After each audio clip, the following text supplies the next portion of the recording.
रहस्यवाद है, रहस्यवाद। तो आप लोग जल्दी से जल्दी हेडिंग डाल लें। जी प्रश्न बहुत ही मोस्ट प्रश्न रहता है परीक्षा में।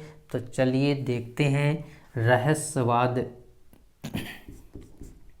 तो आप लोग क्या करें, जल्दी से हेड पहला पॉइंट बना लें और लिखें रहस्य का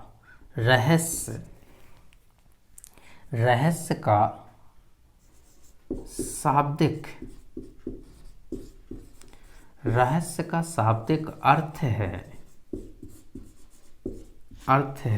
क्या है, अर्थ है। तो अर्थ क्या है, छिपा हुआ।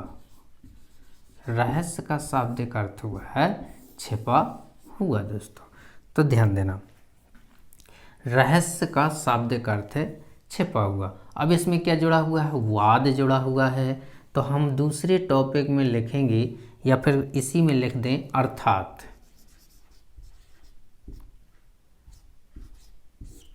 अर्थात वह विचारधारा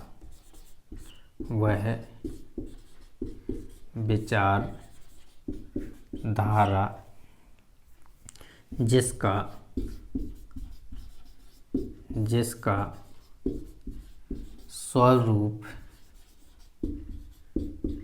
अज्ञात या फिर कह दें छिपा हुआ है, उसे क्या कहते हैं,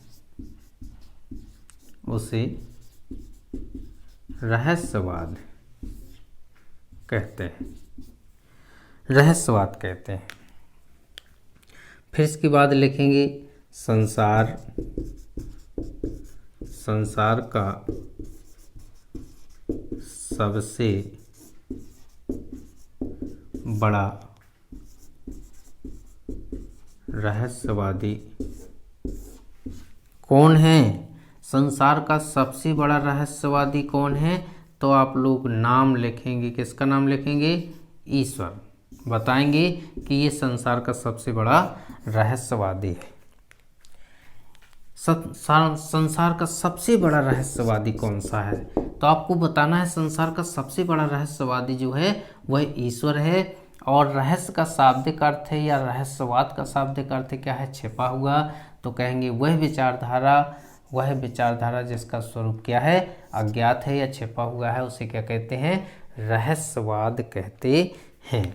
इसके बाद फिर आपको लिखना है परिभाषा। किसके अनुसार लिखना है, आचार्य रामचंद्र शुक्ल के अनुसार।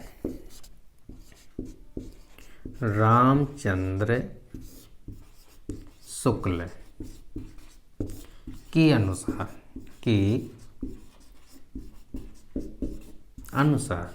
रामचंद्र शुक्ल के अनुसार आपको क्या लिखना है, रहस्यवाद की परिभाषा लिखनी है। तो जल्दी से जल्दी आप लोग क्या कर लें, नोट कर लें।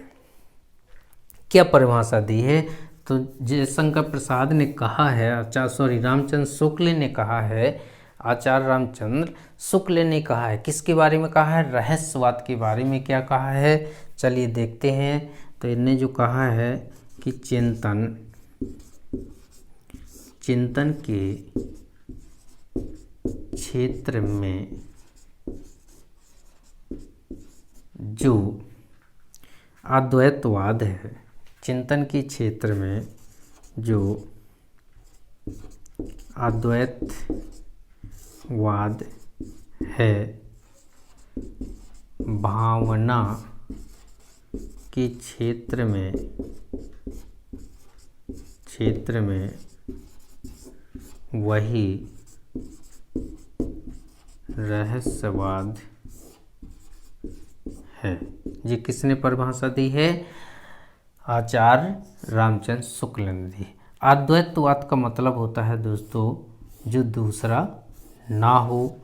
तो हमने अभी क्या बताया कि संसार का सबसे बड़ा रहस्यवादी कौन है, तो ईश्वर है, यानी अद्वैतवादी सत्ता जिसका कह दें दूसरा ना हो, दूसरी सत्ता ना हो, वो अद्वैतवादी। तो संसार में अद्वैतवादी कौन, ईश्वर। तो जो मानते हैं कि संसार में ईश्वर ही एक है, वो क्या कहते, अद्वैत।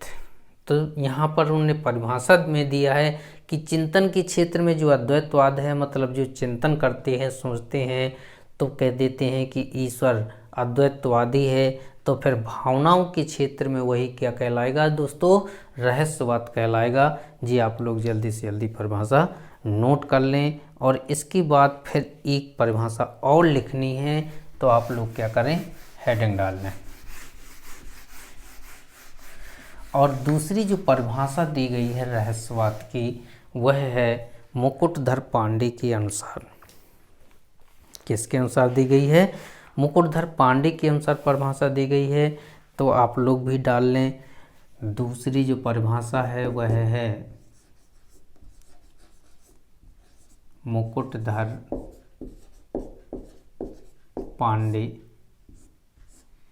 के अनुसार। मुकुटधर पांडे के अनुसार आपको क्या करना है, परिभाषा लिखनी है। किसकी, छायावाद की। तो मुकुटधर पांडे ने क्या कहा है, देखो मुकुटधर पांडे ने परिभाषा दी है, प्रकृति में सूक्ष्म सत्ता का दर्शन ही रहस्यवाद है। ये परिभाषा दी है किसने, मुकुटधर पांडे ने परिभाषा दी है और कहा है कि प्रकृति में सूक्ष्म सत्ता का दर्शन ही क्या है, रहस्यवाद है। अब सूक्ष्म सत्ता मतलब छोटी से छोटी सत्ता जो हमें दिखाई नहीं देती है, छोटी सी छोटी सत्ता प्रकृति में, वह छोटा सा छोटा रूप जो हमें नहीं दिखाई देता है, वही यहाँ पर क्या कहा गया है, रहस्यवाद कहा गया है। ये परिभाषा मुकुटधर पांडे ने दी है। तो इसको आप लोग क्या कर लें, नोट कर लें जल्दी से। मैं आपको हेडिंग डालना है और हेडिंग है रहस्यवादी काव्य की विशेषताएं।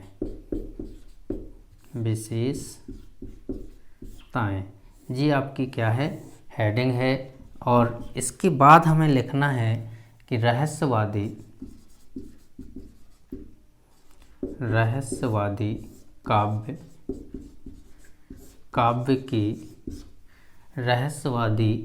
काव्य की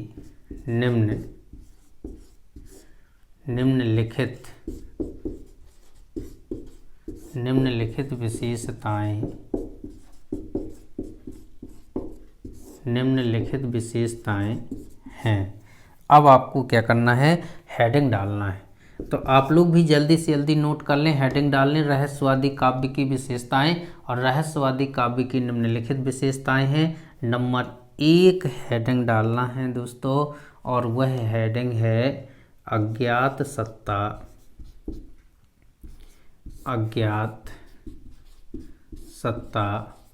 के प्रति प्रेम।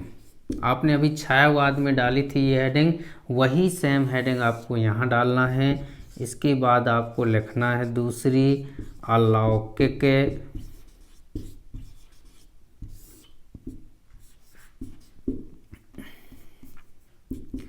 सत्ता के प्रति प्रेम। अलौकिक सत्ता के प्रति प्रेम, अलौकिक सत्ता के प्रति प्रेम। जी आपको क्या करना है, दूसरी हेडिंग डालना है। और इसके बाद फिर तीसरी जो हेडिंग है वह लिखना है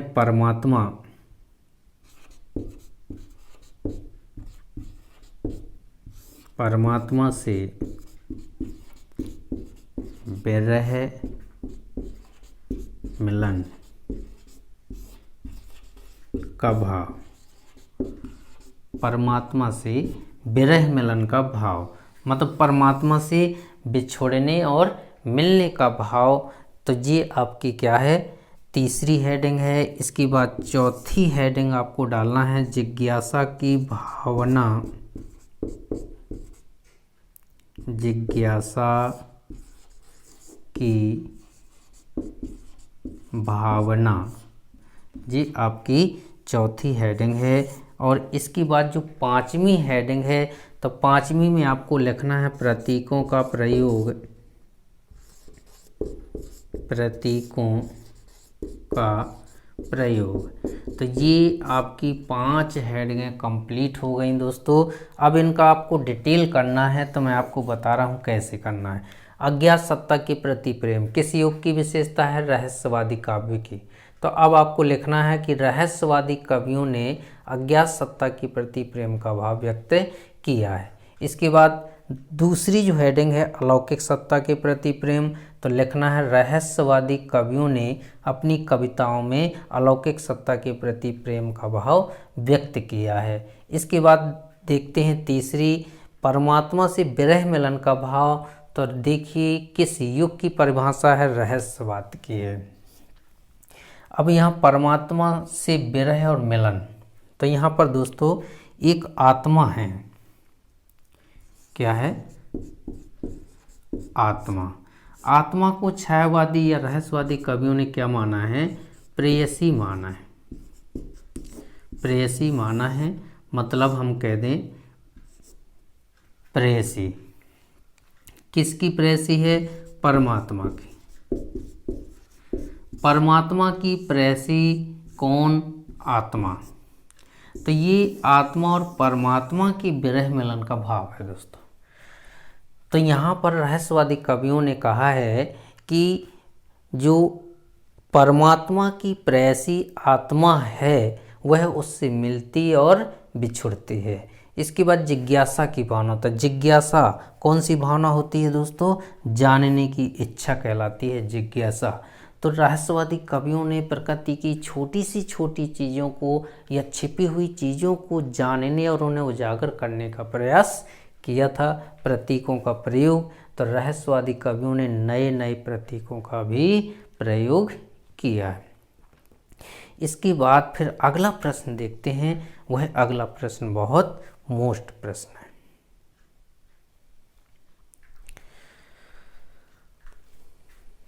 तो दोस्तों आप लोग जल्दी से जल्दी इसको क्या कर लें? नोट कर लें। प्रश्न आपके सामने है, छायावाद और रहस्यवाद में अंतर लिखिए।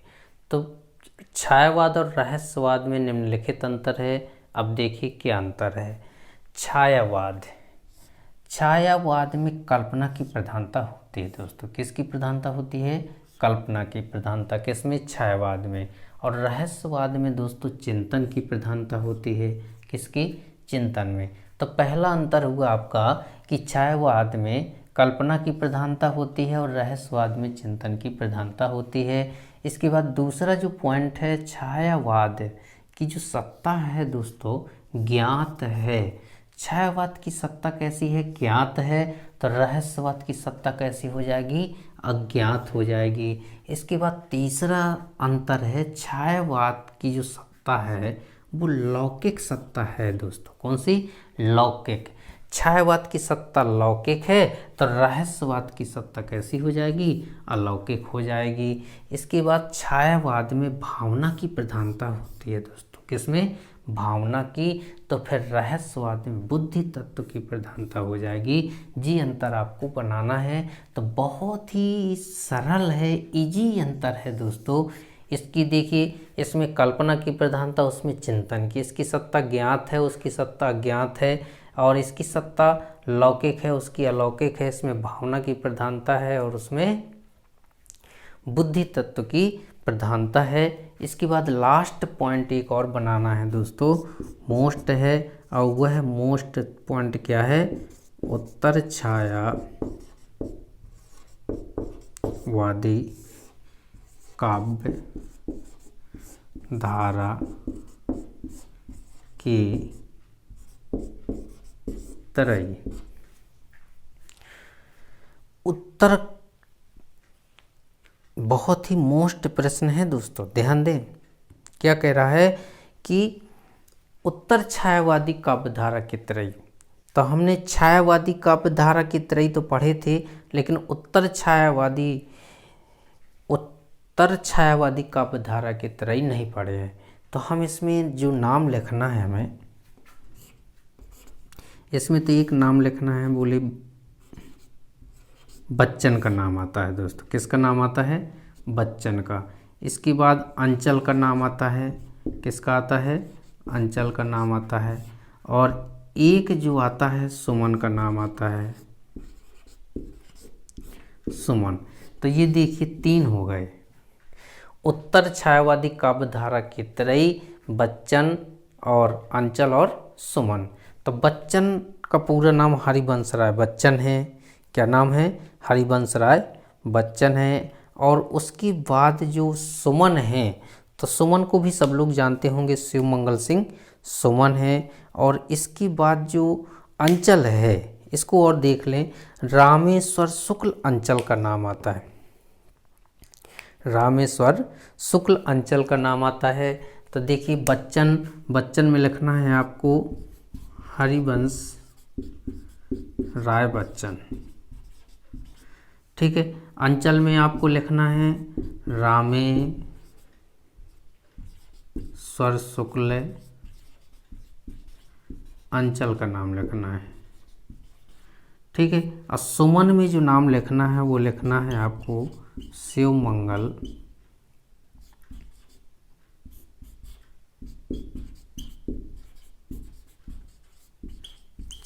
सिंह सुमन।